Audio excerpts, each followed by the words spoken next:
Apresentamos Opinião Espírita segundo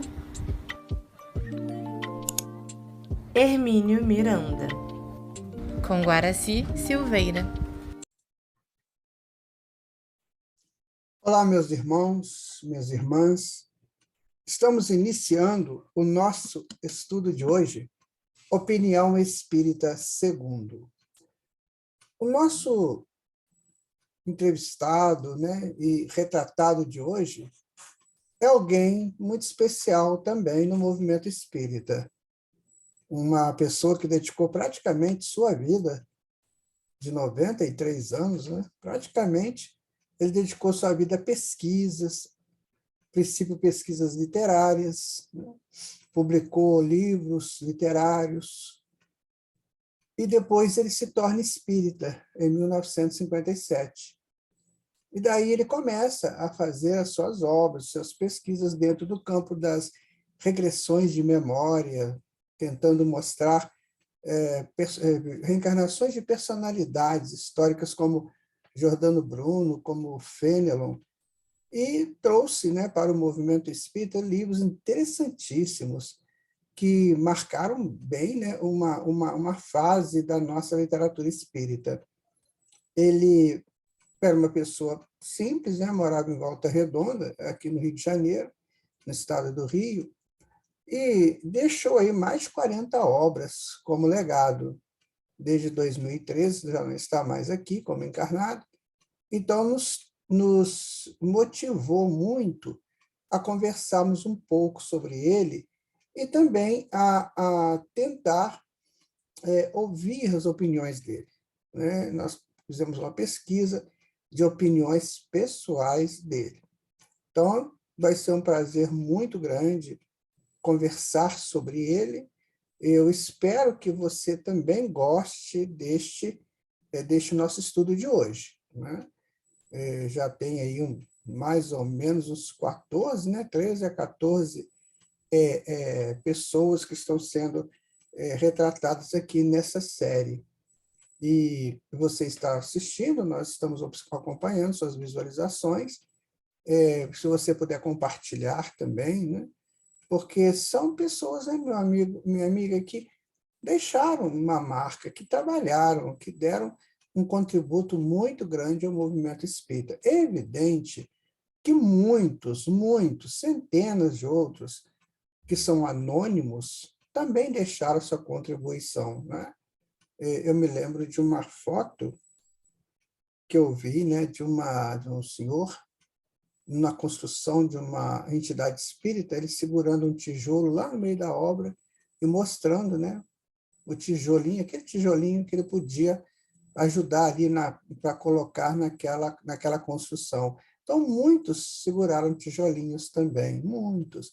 Muitas pessoas fizeram chás beneficentes, fizeram almoços, jantares, fizeram aí arrecadações entre amigos, para que pudéssemos formar esse leque de opções de centros espíritas no Brasil.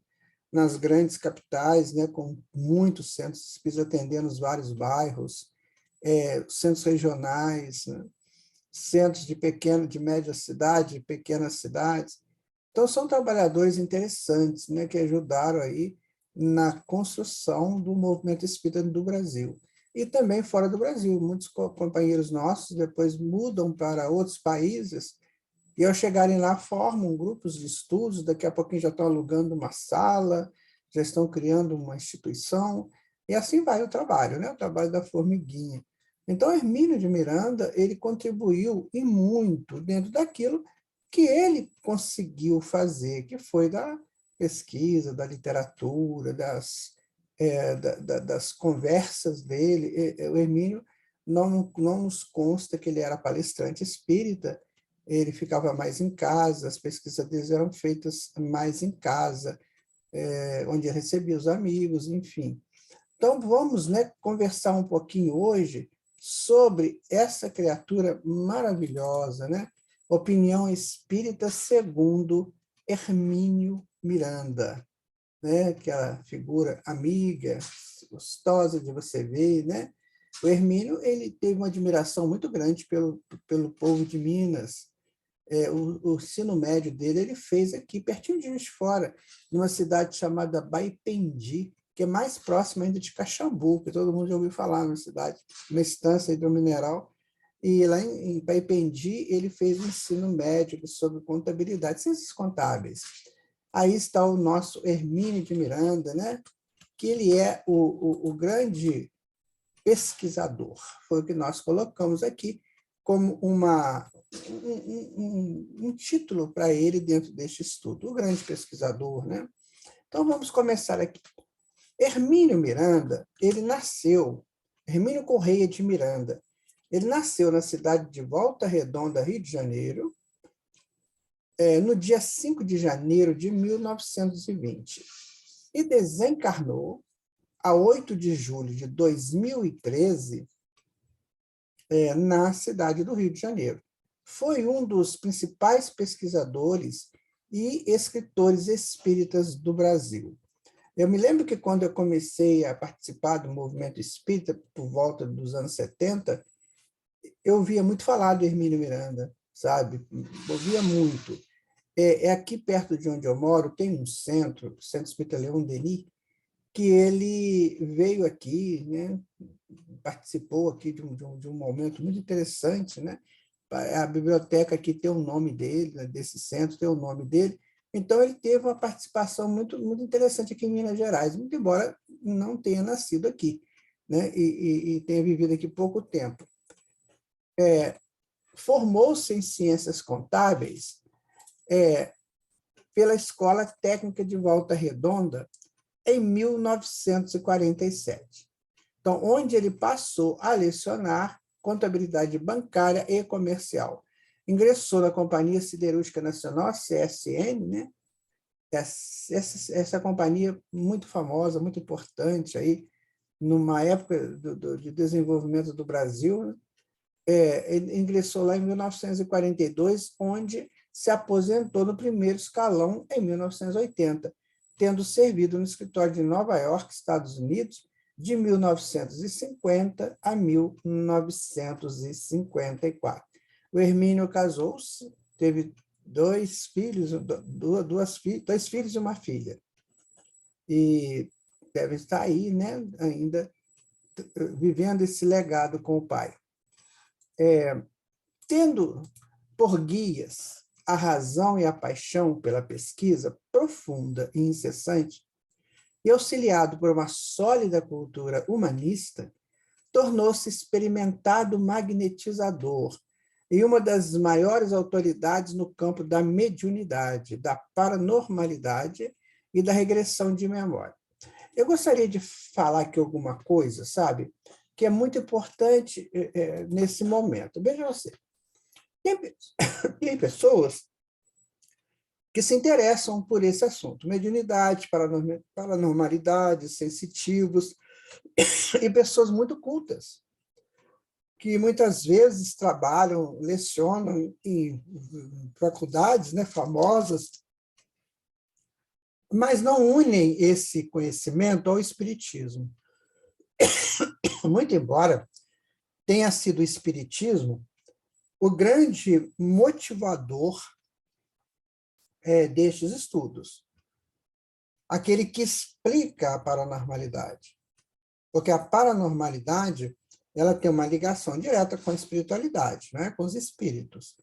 E muitos pesquisadores aí, que nós ouvimos falar o nome deles, não fazem isso.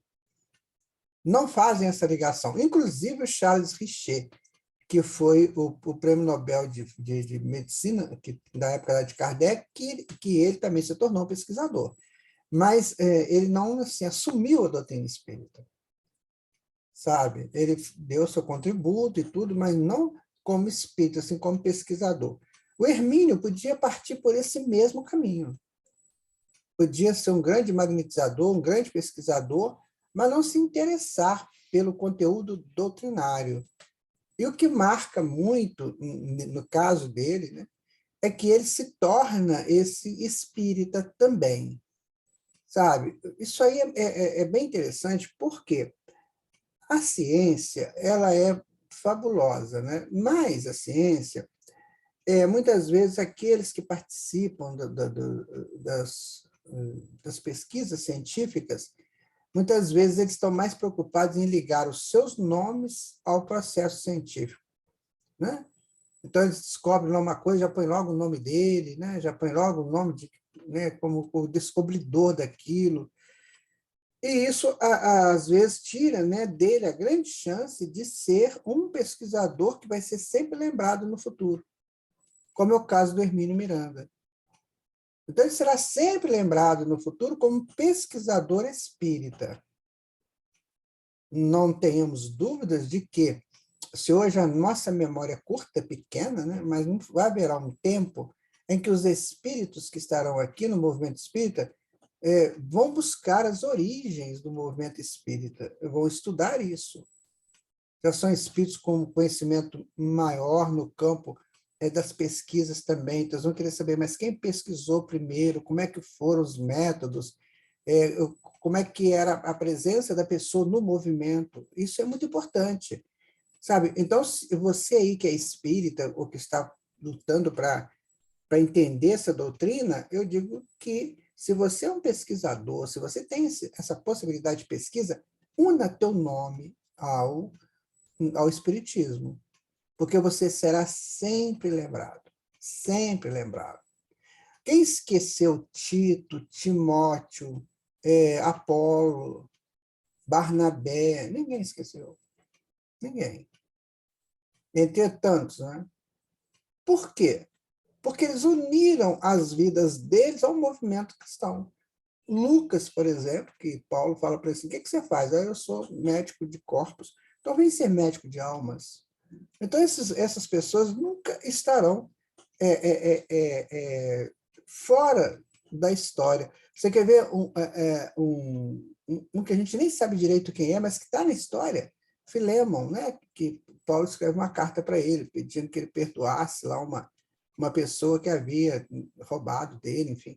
Então, você vê, una teu nome a um movimento dessa grandeza, que aí sim você não vai perder a sua memória ficará sempre viva nas lembranças das pessoas, né, e do futuro. Não é? Pensem nisso. Quem esqueceu Lloyd e Eunice, que foram a mãe e a avó do Timóteo, né?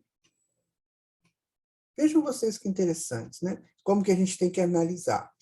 Às vezes a gente vê muitos cientistas que estão fazendo essas pesquisas da paranormalidade ou da mediunidade, né, vamos colocar, e que eles estão querendo mais deixar o nome na ciência. Isso vai acabar, isso vai passar.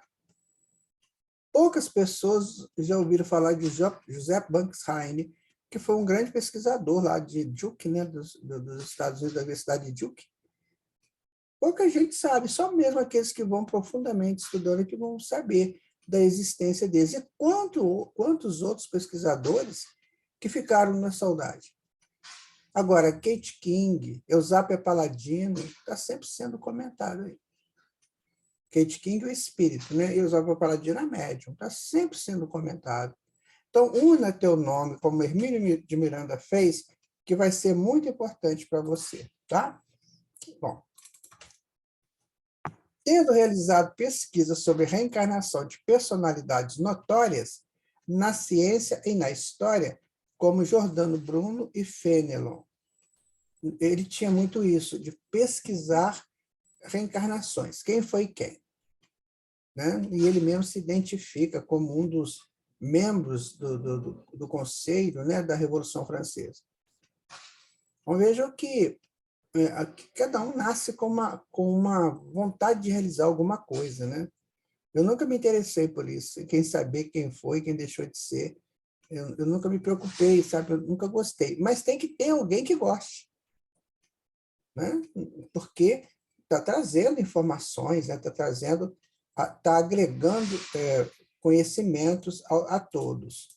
Então, dialogando por décadas com espíritos, suas obras relatam vivências, fatos e casos reais, a exemplo da singular coleção Histórias que os Espíritos Contaram. Dizem que ele, às vezes, ia para as reuniões mediúnicas, né? E ele ficava anotando aquelas comunicações que iam sendo dadas, e depois ele escreveu essa série aí, ó, essa coleção, Histórias que os Espíritos Contaram. Foi retirado das reuniões mediúnicas que ele participava. Originário de família católica, aproximou-se do espiritismo por curiosidade, mas, sobretudo, pela insatisfação com a falta de respostas das religiões. A sua obra excede a 40 títulos. E são títulos muito de pesquisas, né? Diversidade dos carismas, né? Nossos filhos são espíritos, são obras muito famosas dele, A Memória e o Tempo também. E ele foi tradutor também, ele traduziu obras de Rochester e de outros que não são espíritas. Então, assim, uma cultura. E você vê que ele não tem graduação, ele não tem curso de universidade. Ele parou no ensino médio. Então, todo esse conhecimento ele trouxe do passado. Ele trouxe lá das outras encarnações. Se ele foi um dos conselheiros, né, dos membros lá da Revolução Francesa, então já se demonstrava, né, algum motivo grandioso de conhecimentos para tentar, naquela revolução social, melhorar a situação das classes no mundo. Então, já tinha essa visão, esse olhar mais ampliado. Somente pessoas assim conseguem, né, que vê lá na frente, é que consegue realizar um trabalho do tamanho que foi a Revolução Francesa. Eles erraram muito, mas, pelo menos, ficou famoso na história. Balançou um pouquinho ali e estimulou também outras revoluções, a Revolução Americana também, e deu, né, esse contributo. Na verdade, o próprio Senhor Jesus, que veio aqui, ele foi um grande revolucionário, ele não usou de violência, ele usou de argumentos, né? Ele usou de bondade, ele usou de amor. E seria a melhor maneira de fazer uma revolução, seria dessa forma. Porque lá na Revolução Francesa, quando começaram a guilhotinar as pessoas, né, o que aconteceu? Começaram a perder direitos, né, créditos com a espiritualidade. E não demorou muito que voltou o regime, né, da monarquia. Então, vejam que não temos que fazer com violência nada. O próprio Barrabás, segundo Herculano Pires, conversou com Jesus, queria que Jesus fosse aliado dele na grande revolução para libertar o povo judeu do Império Romano. Aí Jesus falou, não, Barrabás, a gente não vai fazer desse jeito. A revolução é feita pelo amor.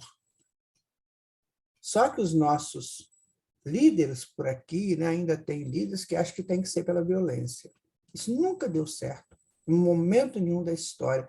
Essas pessoas não são bem assessoradas. Se tivesse assessoria perfeita, imparcial, eles poderiam ajudar muito. Penso que o Hermínio Miranda tinha todo esse conceito com ele, que não é pela violência, não é pela essa briga, né? Essas brigas aí que a gente vê muitas vezes em nações guerreando, né? É muito sério isso. Nós estamos numa fase, sabe, meu amigo, minha amiga, que é uma fase muito definitiva, sabe? Se nós não olharmos um pouquinho para cima, deixar de olhar tanto para o umbigo e olhar um pouquinho para cima, vamos nos perder.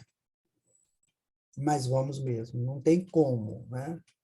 Não tem como não se perder nesse turbilhão de coisas que acontecem no mundo e que não há mais necessidade disso. Então, nós precisamos de pessoas igual a Hermínio Miranda para fazer pesquisas, para conversar, para dialogar, para trazer informações úteis, para falar da imortalidade, né? Para falar da sequência da vida. Porque quem sabe essas pessoas param de brigar, né? Param de querer ser poderosos, tão poderosos que são maiores que Deus. Né? Não tem nada disso, tudo está nas mãos de Deus. Não existe poder superior ao dele. Nós podemos montar o maior império, como foi o Império Romano, né? Depois não destruiu tudo, não acabou tudo. As pessoas parece que não conseguem ver isso na história, insistem nesse caminho errado, insistem nesse caminho de busca alucinada do poder, né? Sabendo que não vai demorar muito, pode ser destronado, né? Como será? Buscamos todos a luz, agora já é a opinião dele, né? Buscamos todos a luz. Mais que uma realidade energética no campo da física, a luz é o símbolo multimilenar do desenvolvimento espiritual. Bonito isso, né? Então, todos nós estamos buscando a luz porque ela é mais do que uma realidade energética, né? É o símbolo do desenvolvimento espiritual. Quando a gente ouve falar de espíritos iluminados, né? Espíritos de luz, está aí a luz, né? Mostrando o potencial espiritual daquela criatura. O nosso planeta e todo o sistema solar aqui, ele é regido pela luz, né? Que é a luz do Sol. Então, é muito interessante quando a gente começa a analisar. Eu gosto muito dessas análises, sabe? Que as pessoas não fazem. Convivem com isso o tempo todo e não analisam. Então, você vê a luz do Sol, né? Que aquece, que conforta, que promove a vida, né? Então, tem pessoas que, sabe, levanta de manhã, deita de noite, nem pensa nisso. Aí, quando vai para a praia, né, o que ele quer é ficar ali, né, curtindo aquele sol, aquela água, mas também não analisa, poxa, que coisa bonita que nós temos aqui. Se essa água aqui sem o sol não valeria de nada, sem a luz do sol não valeria de nada. Porque à noite, quando termina, né, a fase do dia, eles vão tudo para casa, né? Não vão ficar lá no escuro. Então, nós temos que começar, sabe, meus amigos e amigas, a analisar esses detalhes da natureza, como ele falou aqui, né? Dela, da luz, dependemos para ver o mundo que nos cerca e o caminho em que pisamos. Em espírito, buscamos as vibrações superiores do amor, esse grande gerador de luzes fascinantes.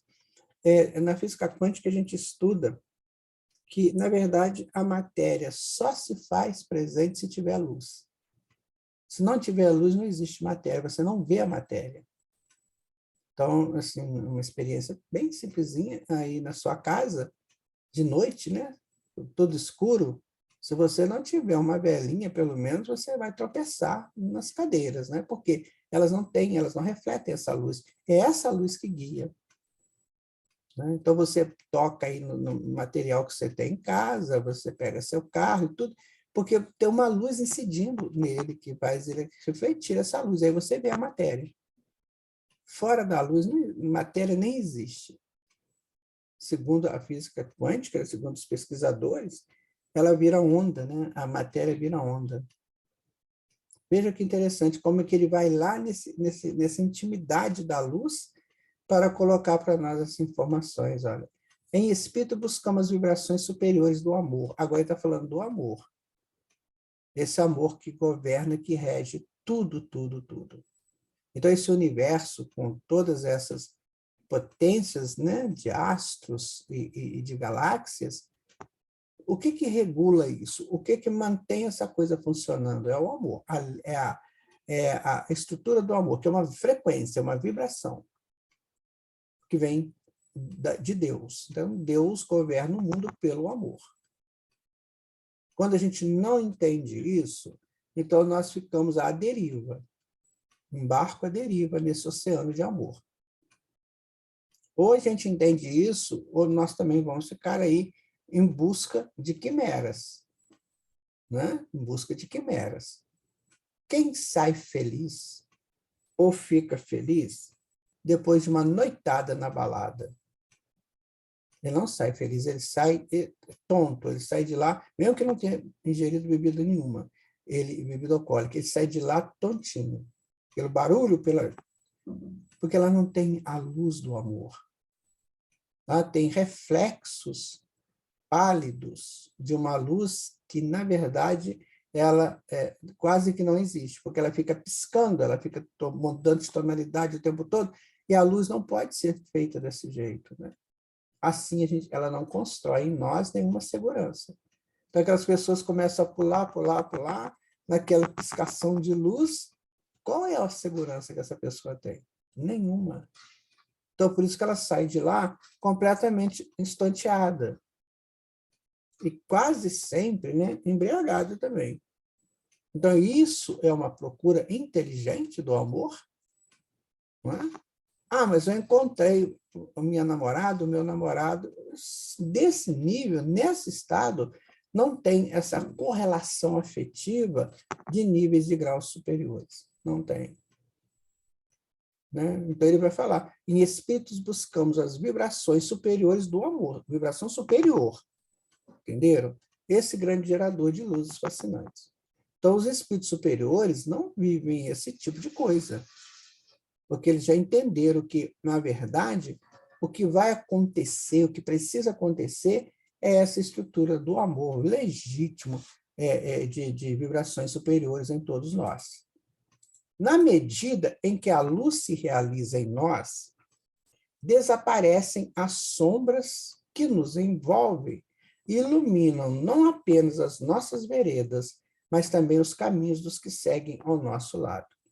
Então, aí fazendo aquela analogia, né, da luz que reflete na matéria, e você vê a matéria, né? Então, está de noite, você nem vê as coisas direito, mas quando começa a amanhecer o dia, ou então você acende uma luz, você começa a ver aquele material que está lá do seu lado. Assim também em nós. À medida que nós vamos nos iluminando, as nossas sombras, que são muitas, e Jung trabalhou isso tanto, né?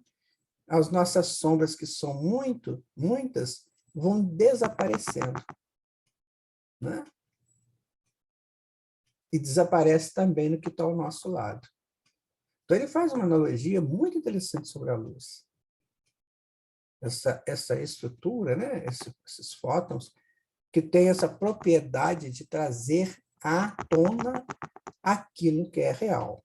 Então, quando o espírito se ilumina, ele não guarda nada de erro dele. Porque não tem, já foi definido que não tem. E se alguma coisa acontece, ele vai curar isso aí depressa. Porque vai desaparecendo essas sombras. Quando você estuda, vou repetir isso aqui, o Jung, ele fala muito do domínio das sombras, que estão no inconsciente, que você não sabe o que é. Pode ser uma coisa boa ou não. Então, por exemplo, aquela reação intempestiva que eu tenho, de acordo, né, com um momento meu, então ali a luz, essa luz espiritual vai me mostrar, olha, cuidado que você ainda tem isso aqui. Quando eu busco essa luz espiritual, vocês entendem? Eu começo a entender quem eu sou.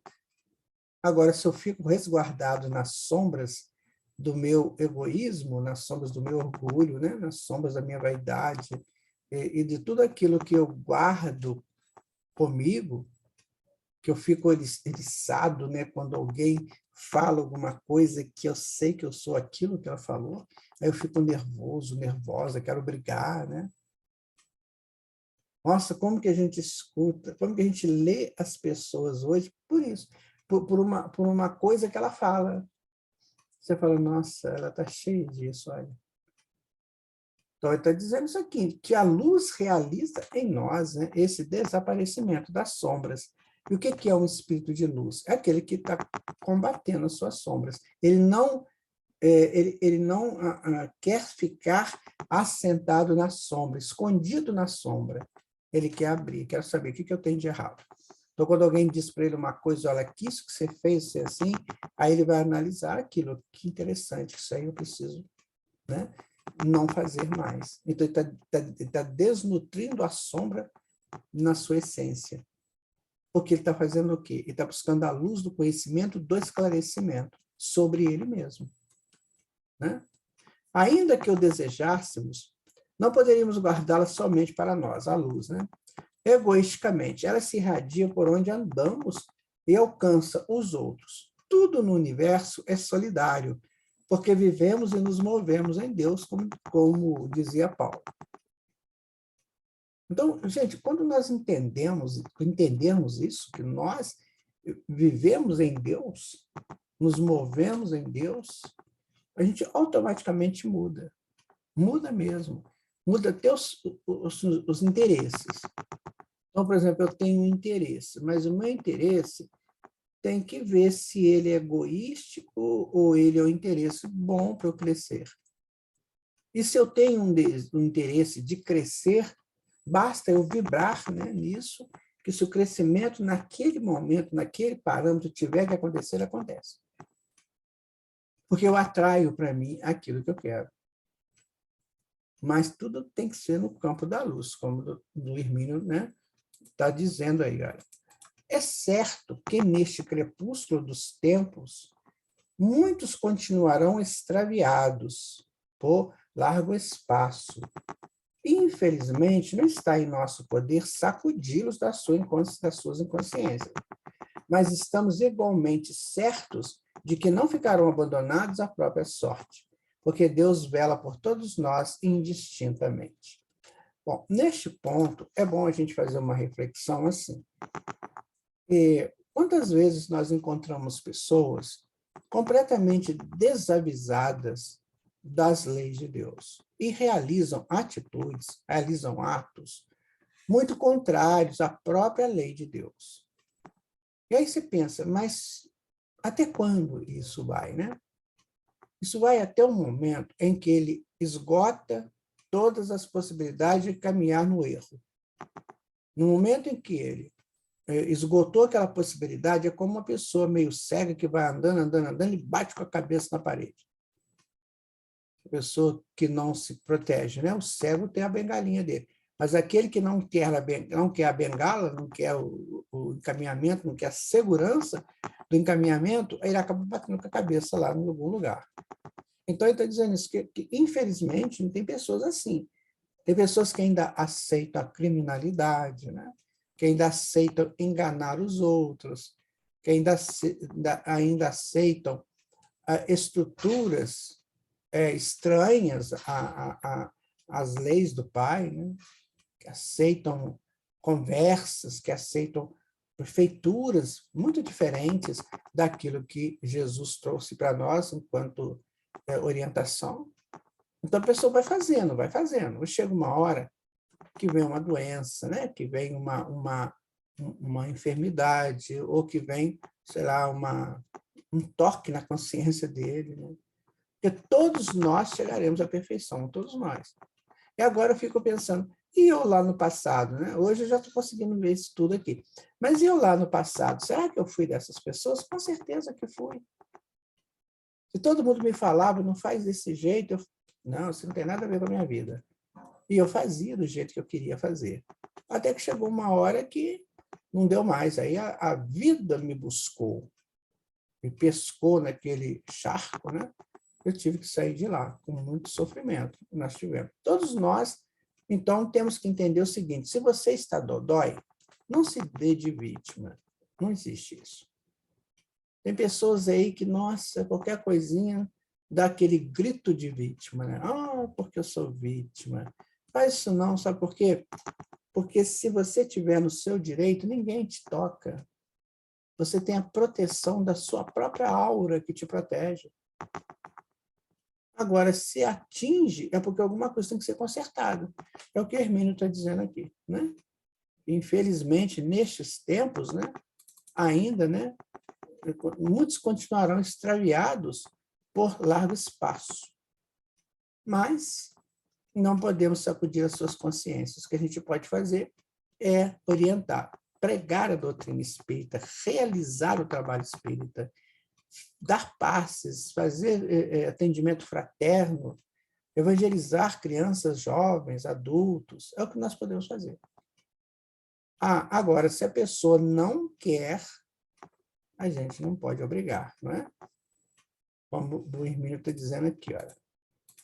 Graças a Deus, a despeito dos desacertos da época em que vivemos, há bastante beleza moral neste mundo. Muitos espíritos se deixaram impregnar de tal forma por este perfume de amor e perdão que imprimiram a marca de sua passagem na história. Sim, é que nós estávamos falando lá no início. Quantos anônimos, né, que sustentaram o bem neste mundo? Quantos anônimos? Né?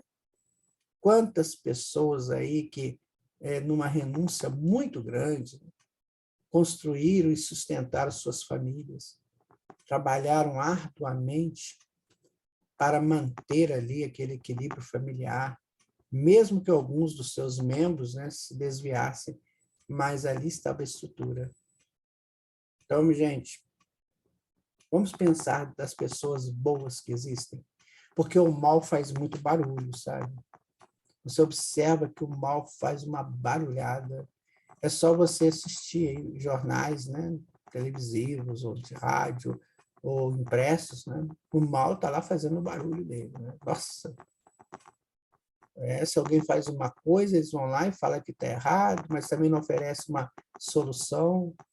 Então, o barulho do mal é muito grande. A pessoa que está nesse trabalho de mal, de contestação sem argumentação e sem solução, as pessoas que estão aí são muito barulhentas. São aqueles que bradam, né, para todos os cantos, né, um possível erro daqueles que estão tentando fazer o bem. Isso acontece no centro espírita tantas vezes, né? Às vezes a pessoa está lutando para fazer o bem, para cumprir com o papel dele lá no centro, e sempre tem umazinha que, sei lá, se sente ameaçado, ameaçada. Aí vai pegar meu lugar, eu sou presidente, vai querer, ele está fazendo isso para pegar meu lugar, sabe? Nossa, que coisa triste, coisa lamentável isso, né? Que coisa terrível. Começar a perseguir os outros porque está com medo do outro tomar o lugar dele. Quem dirige isso tudo é Jesus. Será que esses espíritos não pensam assim? Quem dirige, né? Quem organiza tudo isso, quem sustenta o mundo todo é o Senhor Jesus, com Deus, né? Então, os homens aqui vão fazendo, vão transitando. A hora que começa a ficar muito estranho, desencarnam, ou ficam doentes, na hora que isso começa a complicar muito, sempre tem uma coisa dessa. Né? E passa, acabou a história deles. Não é como aquilo que o Hermínio disse, né? Que pessoas que deixaram passagens, marcas fabulosas aí na história da sua passagem.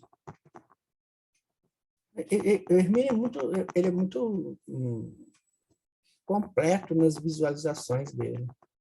É uma coisa que marca muito este espírito, o seu texto e o seu discurso, a sua narrativa. Ele tem uma visão muito ampla, sabe? Ele não fica com aquele quadradinho, né? E dentro daquele quadradinho, vendo só aquilo que interessa a ele. Não, ele vê uma visão geral. Então, por exemplo, no dia que o Gresg disser para mim assim, nós não precisamos mais do seu trabalho, porque nós encontramos pessoas que estão fazendo um trabalho bem superior, eu vou agradecer, vamos em frente, eu vou aprender com essas pessoas. Sabe? É isso que nós temos que fazer. Não é ficar observando, né, o erro do outro, o que o outro está fazendo, para eu ficar no pé dele, né, ou no pé dela. Isso é muito triste, muito triste. As pessoas que não entendem que o trabalho é de Jesus, e não dele, e não dela. Ela só participa, eles só participam. Mas o trabalho é do Senhor Jesus. Assim também no mundo. Todas as nações, né? O trabalho é do Senhor Jesus, que tem os seus mentores. Aqui no Brasil nós temos o Ismael, que é o mentor do nosso país. Então, todos eles trabalham em consonância com Jesus, e a história de cada nação conta como é que foram os trâmites daquela nação para ser hoje ainda uma nação. Porque quando não era para ser, não foram incorporadas por outras, né? Tantas nações aí do passado que não existem mais, né? Civilizações que desapareceram. As pessoas não olham a história, sabe, meus amigos? Que você não faça isso. Sabe? Eu vou dizer para você de coração, sabe? Não faça isso. Observe a história. Vê aqueles que, de alguma maneira, contaram como é que foi a evolução histórica da humanidade. E você vai ver que todos os grandes impérios fizeram isso e depois fizeram isso. Porque chegou aqui no cume e tem que descer. E as pessoas atualmente ainda não entenderam isso. Poxa, estudam física, estudam química, estudam geometria, estudam matemática, e não entendem. E não entendem. Ficam nessa vã ilusão de que serão poderosos eternamente. Aí, daqui a pouquinho, chega o desencarne. Pronto, aí chega lá no mundo espiritual desesperado, né? Porque perdeu o trono.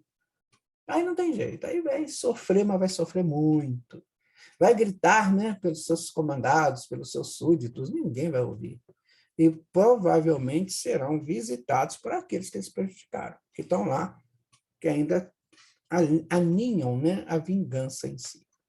Vamos pensar sério nisso? Estude um pouquinho de história. Eu digo que todo líder mundial, todo, tinha que saber muito de história, muito. E depois de psicologia, para eles saberem governar com probidades, né? E com apropriações reais de valores. Né? Então, vamos continuar. Conhecemos, pois, o caminho da recuperação, aquele que leva para o alto. É preciso rogar forças para que saibamos segui-lo. Tá vendo? Então, nós temos o caminho dessa recuperação. Mas tem que saber seguir esse caminho. Não adianta eu falar assim, eu entendo tudo de espiritismo. Tá, entendo tudo do evangelho. Ok. E o que você está fazendo? Então, ele vai dizer, olha, é preciso rogar forças para que saibamos segui-lo. Pedir a Jesus que nos amplie a capacidade de amar e compreender. Não que essa atitude seja de passividade inútil. Não. Amar, no mais puro sentido, é um programa de ação, é um roteiro de lutas e ações, porque combate os nossos comodismos. Então, você vê, ele está dizendo que, enquanto aquele que fica ali paradão, né, nas suas histórias, nos seus achismos, né, nos seus pontos de vista, não vão conseguir quase nada. Então, tem que amar. Ele fala o amor, porque o amor é uma energia que nos impulsiona a ação, a dinâmica. Né? Então, o amor, por exemplo, é uma força motriz. Aquilo ali é amor, gente. Aquela energia que move máquinas, aquilo ali é um amor que está numa determinada variação, numa determinada frequência. Agora, é preciso a capacidade de amar e compreender. E aí ele fala, ele dá a solução, né? Você vê, ele não só levantou o problema, ele deu a solução. É preciso rogar forças para que saibamos seguir esse caminho que nos leva para o alto. Pedir a Jesus que nos amplie a capacidade de amar e compreender. Texto maravilhoso, né, meu amigo? Então, se essa coisa não está boa para você, se está meio estranho para você, está aí, né? É preciso forças, é preciso encontrar esse caminho da recuperação e é preciso pedir a Jesus que amplie a nossa capacidade de amar e compreender. Porque se eu estou a caminho da minha recuperação e estou drenando uma enfermidade, por exemplo, estou drenando um complexo, né, energético que me gerou uma enfermidade, e eu não entendo isso, eu vou xingar o tempo todo o médico, o médium, aquele que não me cura. Inclusive é Jesus que eu estou pedindo a ele para curar, ele não me cura. Então, isso não é compreender o processo como um todo. Quem cura é a própria pessoa. Por isso que Jesus falava, tua fé te salvou. Não fui eu, foi tua fé. A gente ouve isso o tempo todo e não traz isso para nós. Quem cura somos nós, tá, meu amigo, minha amiga? Entendam isso. Enquanto você ficar reclamão, xingão, pedindo a proteção ininterrupta aos espíritos para resolver seu problema, não será resolvido. É você que tem que criar essa dinâmica de solução. Primeira coisa é entender que você não é vítima. Segunda coisa é entender que você é dinâmico, porque você é filho de Deus, filha de Deus. Terceira coisa é pegar tudo isso e caminhar. Né? Amar no mais puro sentido. Porque esse é um programa de ação, é um roteiro de lutas e ações, porque combate os nossos comodismos. Então, eu tenho que amar, que me amar, eu tenho que gostar de mim, eu tenho que ser muito protetor de mim, para que eu possa sair daquela situação. Está claro para você? As nossas tendências egoísticas, incrustadas em nosso espírito por milênios, um egoísmo cego que talvez fosse necessário quando, na meia-luz da consciência, que despontava em nosso ser nos distantes períodos reencarnatórios, ainda não sabíamos que a vida continua após a morte. Vivíamos, então, ferozmente ligados ao corpo físico e às coisas da matéria, e por ela lutávamos e nos matávamos. Isso no passado, que a gente tinha, como ele coloca aqui, meia-luz da consciência. Lá naquela época, sim. Hoje não. Hoje é diferente. Hoje nós temos que incorporar esses conhecimentos espíritas, principalmente da imortalidade, né? da lei de ação e reação, incorporar isso aí e falar, poxa, né, tá ruim é porque eu fiz ser ruim. Não foi ninguém que fez isso. Ninguém tampou a pedra na minha cabeça. Eu estava no lugar que a pedra passou. Porque eu precisava daquela pedrada para me acordar, para me despertar. Ah, mas isso é difícil de entender? Sim, porque nós estamos acostumados só com reclamações, com queixas. Todo mundo é contra nós, menos eu que sou contra mim. Eu não sou contra mim, não. Mesmo que eu fale palavrão, mesmo que eu coma desregradamente, que eu beba muito bebida alcoólica, eu não tenho culpa. Que culpa que eu tenho se eu gosto disso? Então é preciso, sabe, a gente começar a estudar um pouquinho de anatomia e fisiologia. É preciso. Eu tenho falado isso com amigos, né? Os espíritas precisavam de ter nas suas centros espíritas aulas de fisiologia e aulas de anatomia.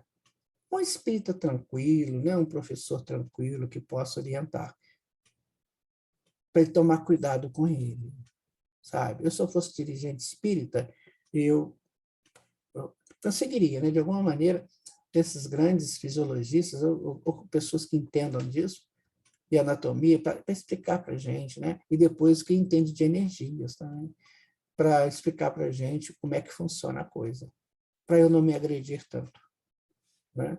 Para eu não continuar ferozmente ligado ao corpo físico e às coisas da matéria, lutando e matando por ela, matando até amizades, né?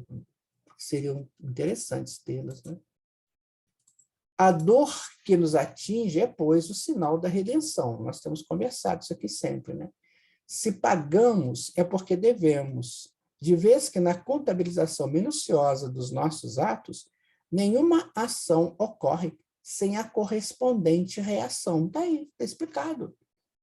Eu faço uma coisa que não volta para mim, minha gente. Não tem jeito. Eu penso uma besteira qualquer aí, eu crio uma forma pensamento, essa forma pensamento retorna para mim. Aí depois não adianta reclamar. Nossa, estou sentindo uma dor de cabeça, sentindo uma dor aqui, a dor ali. É a ressonância, né? Da volta daquilo que você pensou, negativamente. Então tem que vigiar pensamentos o tempo todo, né?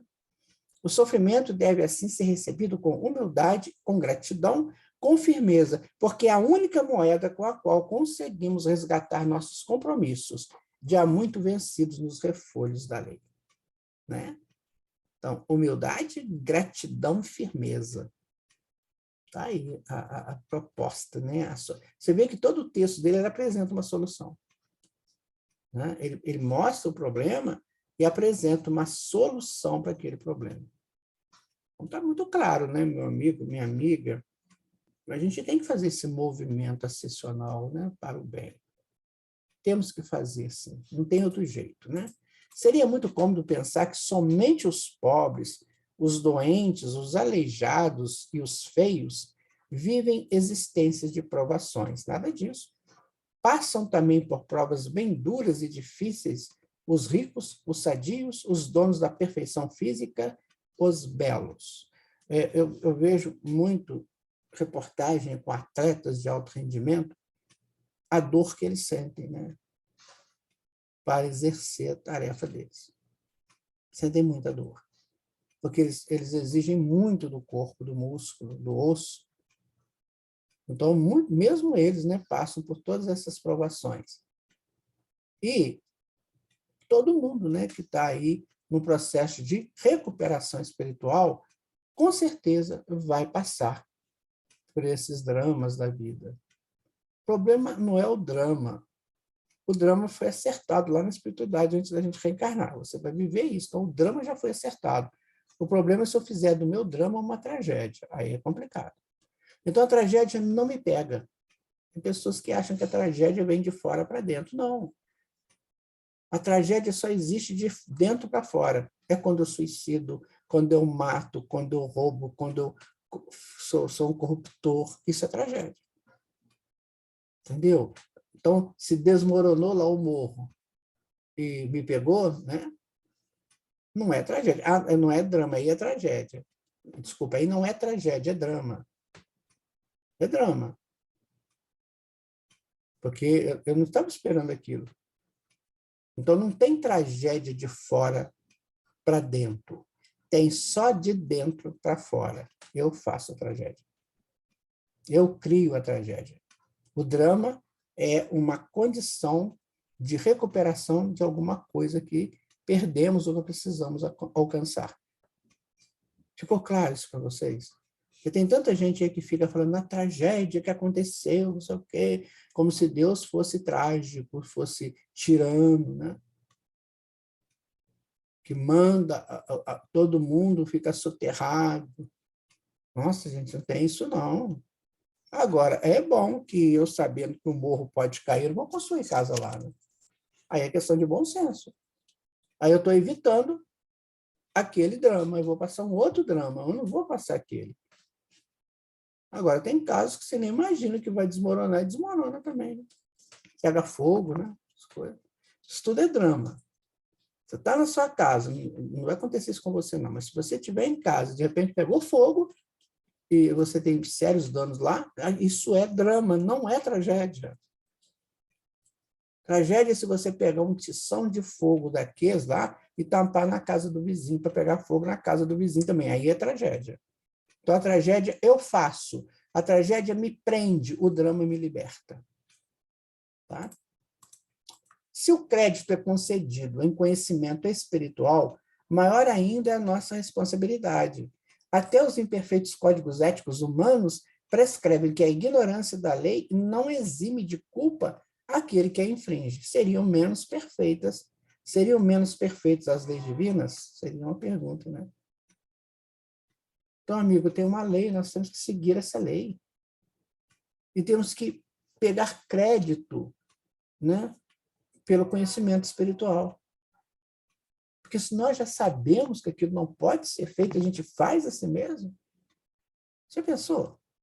Eu sei que eu não posso botar a mão na chapa quente, eu coloco a mão lá. O que eu quero? Né? Eu sei que eu não posso abusar da minha potência sexual. Eu vou fazer isso. Né? Vou sair aí tendo encontros e mais encontros com N tipos de frequências diferentes, porque cada pessoa é uma frequência. Aí, numa dessa, eu pego uma frequência de angústia, depressão, de uma pessoa maldosa, uma pessoa ligada ao mal, um homicida. Eu estou pegando essas frequências todas para mim. Aí eu faço uma salada terrível dessas frequências. Aí depois eu começo a ter problemas. Então, eu tenho que saber lidar com a lei. A lei da potência sexual diz o seguinte: a potência sexual existe para você criar uma condição de troca de qualidades nobres com o parceiro, com a parceira, né? Você troca qualidades nobres ali, ou uma potência, ela é para a gestação de filhos, perpetuação da espécie. Fora isso, é aventura, que é tragédia. Aquilo que eu faço, que sai de dentro de mim.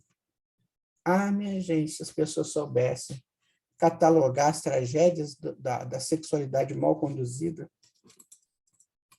Assim, aquele que, a despeito do seu elevado grau de conhecimento, continua deliberadamente a desobedecer os códigos, comete falta mais séria do que o outro que erra porque ignora.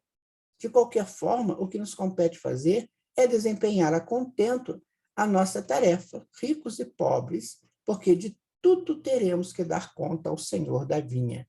É isso que a gente está falando. Tudo que a gente faz gera uma reação, né? O Newton já falava isso lá na terceira lei dele, né? Toda ação corresponde a uma reação de igual intensidade em sentido contrário. Né? O cientista já estudou isso. E nós não pensamos assim, né? O que tem fazer isso? Não tem nada demais. Tem muita coisa que vai... Se for uma coisa negativa, aquilo volta. E vai dar problema para a gente. Por isso que nós temos que ser vigilantes, como Jesus falou. Vigiai e orai. Sem essa vigilância, não é possível. E para essa vigilância acontecer, eu tenho que ter três requisitos básicos, né? Que é a fé, o conhecimento e o amor. Se eu não tiver esses 3 conhecimentos básicos, eu vou errar infinitamente. Há um caderno secreto nos refólogos do nosso perispírito, no qual, inconscientemente, mas infalivelmente, vamos tomando nota de cada impulso do nosso espírito livre, como um aluno diligente tomaria nota de cada palavra que ele dissesse em aula. Então, vai sendo tudo anotado, tudo. Você vai sair hoje? Vou. Então, o que eu vou fazer? O que você for fazer estará sendo anotado no seu perispírito. Sabe? E aí você vê se vale a pena. Porque o que está anotado lá, você vai ter que ter 2 ações. Se for uma atitude muito positiva, vai te ajudar no seu crescimento. Agora, se não foi, você vai ter que eliminar. É uma energia criada que tem que sair. E energia, você sabe que é complicado, né? Às vezes sai fazendo um estrago terrível. Não é? As doenças invasivas. Então, meu amigo, a Espiritismo explica muito claramente, sabe? Não tem como a gente falar assim, eu não sabia. Sabe sim. Por isso que eu te convido a estudar o Espiritismo sempre, né? Mais tarde, quando se levantar o pesado véu da matéria, que nos obscurece o entendimento integral de seres encarnados, vamos rever essas notas, estudar as lições que elas contêm e começar o penoso trabalho de correção do que nelas existe de errado. Tá aí. O espírito, para se tornar um espírito de luz, ele luta dessa. Porque ele foi fazendo um monte de coisa errada, foi fazendo. Depois ele vai ter que despender um tempo enorme para recuperar isso. Então, para que a gente continua fazendo? Para gastar mais tempo para recuperar? Não, nós temos que começar já a pensar em níveis superiores, né? Pensar em níveis de avanços espirituais superiores. É o que o Hermínio está dizendo aqui para nós. Para isso, precisamos reencarnar. Há uma simetria perfeita em tudo quanto fazemos. Se aqui erramos, aqui mesmo devemos trabalhar para retificar a falha. Nenhuma passagem é mais reveladora, mais justa, como todas as leis cósmicas, que aquele singelo ensino de Jesus, que primeiro o homem reconciliasse com seu inimigo e depois fizesse a sua oferenda. Então, está aí, ele cita Jesus, né? Como o primeiro reconciliar, né, com o meu inimigo. Não adianta falar que eu não converso com fulano. Você pode não conversar, isso é um direito seu. Mas vai ter uma hora que você vai ter que resolver isso. Então, já resolva de uma vez. Concilia depressa com o teu adversário, porque Jesus falou. Enquanto ele está a caminho aí contigo. Então, nós temos 2 situações. Ou a gente segue a lei divina, a lei de Deus, trazida por Jesus aqui, e pelos estudos da ciência, né? Ou a gente vai vivendo de qualquer maneira, de acordo com a nossa lei, e assumimos o compromisso, e depois assumimos toda a responsabilidade sobre isso. Então, o Hermínio está dizendo isso aí. Ó. Só depois de tudo assentado é que voltamos para renascer. Não trazemos à memória o conhecimento de tudo, mas no silêncio do nosso quarto, podemos às vezes ouvir os ecos e os lampejos da intuição a nos segredar docemente pela voz da consciência o que melhor nos convém fazer, quais regras morais devemos seguir, quais os exemplos que devemos dar, as atitudes que devemos tomar. Acontece que isso tudo vem para nós, no silêncio do nosso quarto. Só que nem sempre a gente está disposto a seguir essas intuições. Então, quando chega para você uma intuição, analisa a lógica dela, a justiça dela. Se está dentro desses critérios, vá lá e faz, que é o melhor para você. Está vendo como é que você tem que ser o artífice de você? Você tem que estar consciente das tuas ações, das tuas escolhas. Então, não é escolher por escolher. Não é fazer por fazer. É ter noção do que eu estou escolhendo e do que eu estou fazendo. É isso que está chamando a nossa atenção. Né? A opinião dele é essa. Né? Nós não trazemos conhecimento de tudo. Precisamos desenvolver. Então, temos que aproveitar a vida no dia a dia para desenvolver esses conhecimentos. Né? De repente, a gente irá descobrir algo perplexo, que a lamparina, com a sua tímida luzinha bruxuleante, com a qual tateávamos na sombra, virou uma estrela em nossas mãos. Vai ser lindo, né? Muito bonito esse texto dele. Então, aquela coisa pequenininha que a gente cultivou, né? Virou uma estrela na nossa mão. Então, comece a cultivar essa luz que está em você. Como foi que isso aconteceu? E quando e onde? Teria sido coincidência? Ou foi porque resolvemos, afinal, experimentar a prática da sabedoria intemporal que o Cristo nos ensinou? Também. Você está seguindo o Evangelho? Vai acontecer essas coisas magníficas para você. Fora isso, meu amigo, minha amiga, são aventuras, que pode ou não dar certo. Né? E assim, nós terminamos, né, aqui o nosso estudo sobre Hermínio de Miranda, né? Terminamos a nossa opinião espírita de hoje segundo Hermínio Miranda. Eu penso que deixou muita coisa interessante para a nossa reflexão, não foi? Pensa nisso aí. Eu te agradeço por você estar aqui presente conosco. Espero encontrá-lo sempre nesses estudos, mesmo os que já foram feitos, a sua revisão a eles, né? A sua volta a eles, e que Jesus continue nos abençoando a vida, as oportunidades que essa mesma vida nos oferece. Porque somente assim nós vamos crescer conscientemente, sabe? Eu gostei muito quando ele falou, né? Na meia luz da consciência, que a gente possa abranger essa meia luz, aumentar essa luz da consciência para termos escolhas e soluções melhores, principalmente seguindo os códigos da lei de Deus, que ele afirmou isso aqui várias vezes. Muito obrigado, fique com Deus, reflita, muita paz.